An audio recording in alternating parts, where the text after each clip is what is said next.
right into, I think you hit it earlier on the head, that the union is a political, I guess a political instrument.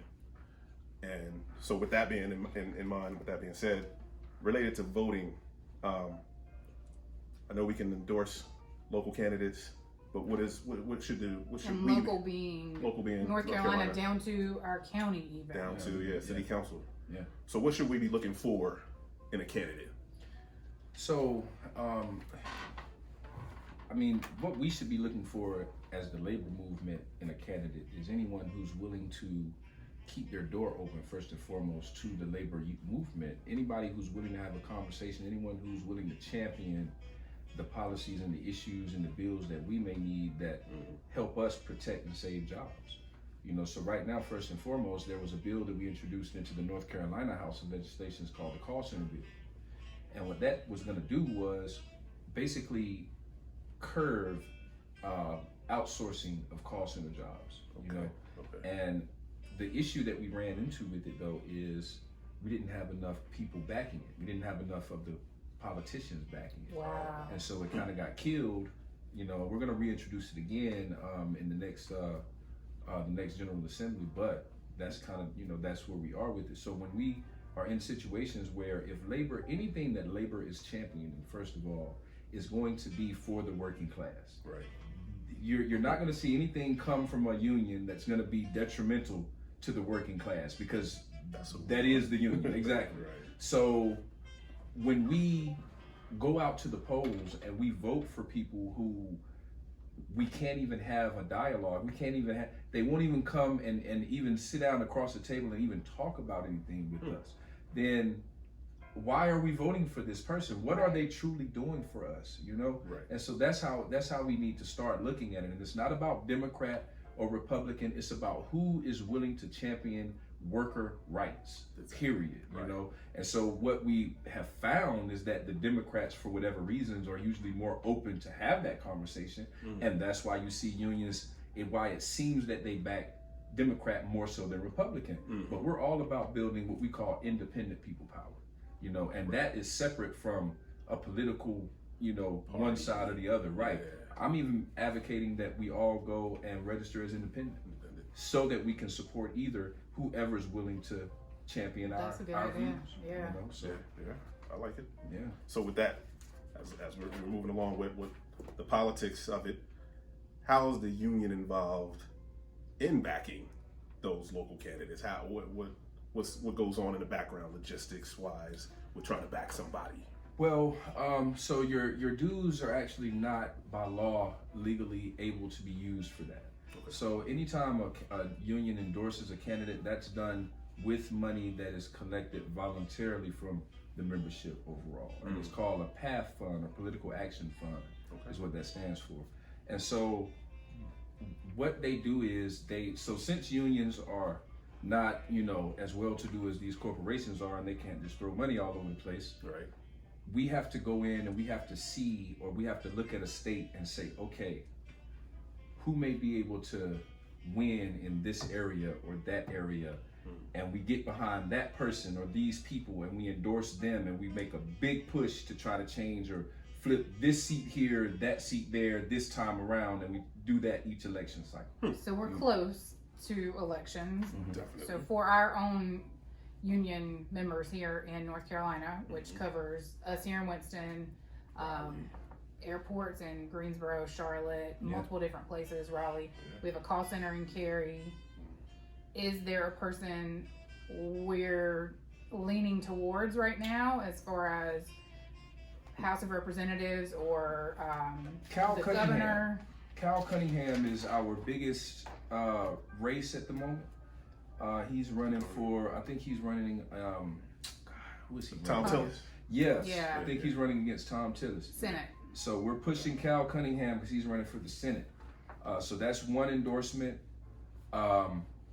We endorsed Kathy Manning 2 years ago for her push, but we didn't this time around. And she's running again. Right. Now there are a bunch of state races that we are endorsing. We've endorsed Ronnie Chatterji. Okay. for the for treasurer, I think it is. So that's the position that he was running for, if I'm not mistaken. We've endorsed the lady that's running for the Department of Labor. You know, Sherry Berry. Yes. Her old spot. So the lady Jessica, I can't think of her. Yes. She is amazing. Oh my God, so she's amazing. People so listening, we've endorsed her. I just added her info to our site. Go look at her website, Union people. I've had a chance to on a She's couple different occasions. I mean, and what I like about her, very honest. Like I said, I'm one of the things that I'm kind of responsible for, that I'm on a committee of, is we screen these candidates. I don't know if we got that far yet. It'll probably jumping ahead. No, that's all right. Go for it. Nonetheless, though, just bring it on. You know, I get a chance to talk to these people and ask them questions that are relative to the labor movement and things that I myself personally might feel, might feel that needs to be championed or whatnot, right? Right. But in speaking with Jessica Holmes, she is one of the. She knows that position well. What she's running for right now, she knows it well. And so when you come at her with questions that don't pertain to it, she's not afraid to say, guess what? That's not really something that my office does. However, ways that I might be able to help at least, nudge somebody along. Yeah, I can use this to do that. And you see what I'm saying? Right. I loved it. Man. I mean, when I tell you, man, because see, that's real. Right. When you can tell that they're answering the question is not scripted. Right. You know what I mean? Like it's genuinely coming from the heart. Because now I'm gonna not only tell you what I can do, but when you ask me a question that's not even within my realm, I'm gonna tell you that too. Right. Exactly. That So, honesty, that upfront honesty. Exactly. Yes. Exactly. Yeah. Definitely need that in any politician or God. leader, actually. Right. Yeah, I was trying to get to her info that I had just put on our site because she thoroughly impressed me when I was awesome. looking at her info. And Ronnie Chatterji too, though. I mean, honestly, Yeah, his info's up there too already. Yeah, I've talked with him on a couple different occasions, and sharp as a tack. He was an advisor to Obama in Obama's first term. Oh, so, really? Okay. Yeah, man, like the guy is sharp, and so he's another one too that he talks to you, straightforward, and he lets you know what he can and can't do with the position that he's running for, And so things like that, that's rare. That is rare. Because everybody else just tell you what you want to hear. Yeah, right, exactly. Yeah. Or their prepared statement. Yeah, exactly. That's all they got. Oh, trust me. And see, that's another thing about this committee that I'm on, though. We're not soft on these candidates either. I don't care if it's somebody that, you thought you was a Democrat, so you thought you was a shoe-in just because, and you come with this orchestrated, planned out answer. Right. Oh, we see right through that, buddy. We're going to sit that right down. back pack. Yeah. Yes. That's exactly what we need. So, yes, Lord. We need somebody to cut through the crap and get right to the meat of Right. the situation, because that's what people want to know, man. That's what we're here for. So while she's looking at it, you got it. Yeah, There she so is. Okay. Commissioner of Labor, Jessica Yes, Holmes. yes. Let's see. So yes, she spent the majority of her professional career as a labor and employment law attorney, advocating for In Wake workers' County. rights for fair pay, benefits, and safe working conditions, which is a union. Oh, that's Period. a union everything. Exactly. Right. She's the youngest commissioner ever elected in Wake County's history. Let's see.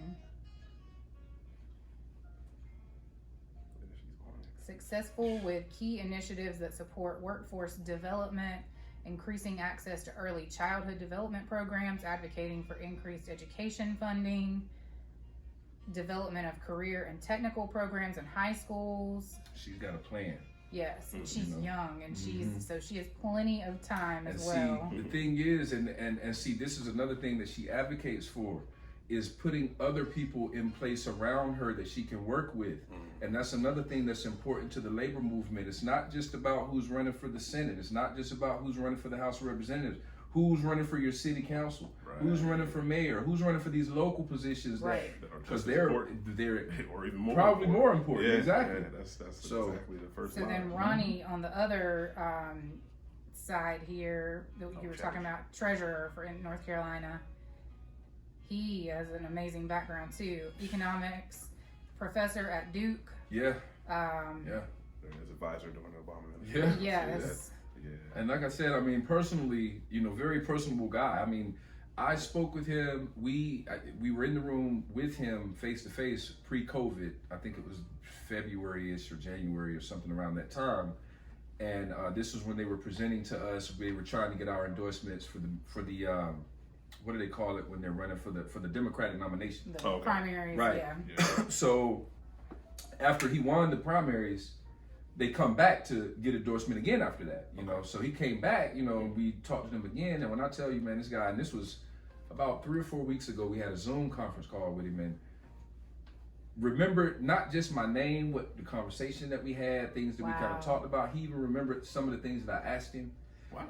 What really blew me back was, I said, so my question to him this time was, brother, what do you plan to do with your position to tackle the disparity of wealth between, you know, the minority communities and the well-to-do community? I did a dissertation on that in college. Wow. I could have fell all the way out there. I said, dude, I love you. You got all my vote right now, you know? So you know exactly what's going on. So he, man, and he was so, when I asked the question, I could just tell too. He looked at me with this grin on his face like, as soon as you finish, I'm gonna blow your mind. He knew it. He was about to knock it out the park. Right. He just set him up a nice line. He was like, thank you, sir. Right. Which then the last sentence LeBron of James his, did. right. Last sentence of his bio actually says he has helped multiple family-owned businesses in North Carolina as well as Fortune 500 companies grow and thrive. So Yeah. he's across the board. I mean, good dude, man. Good dude. Nice. For real.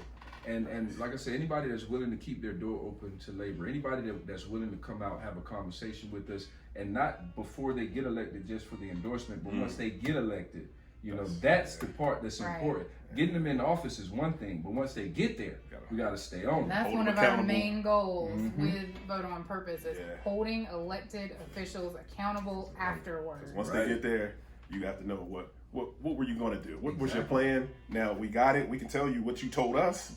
You're nowhere near your plan, or you're right on target. We appreciate you. So yeah, it's got to be a measuring stick some kind of way, man. We got to have that communication with them always. Indeed. Before and during that term. And Cal Cunningham has already guaranteed us that not only is he going to keep his door open, but he's going to try to establish like liaisons so that he can always have, you know, a bridge between him and CWA. Good. That's awesome for us. Yeah. You can take a little break right here too.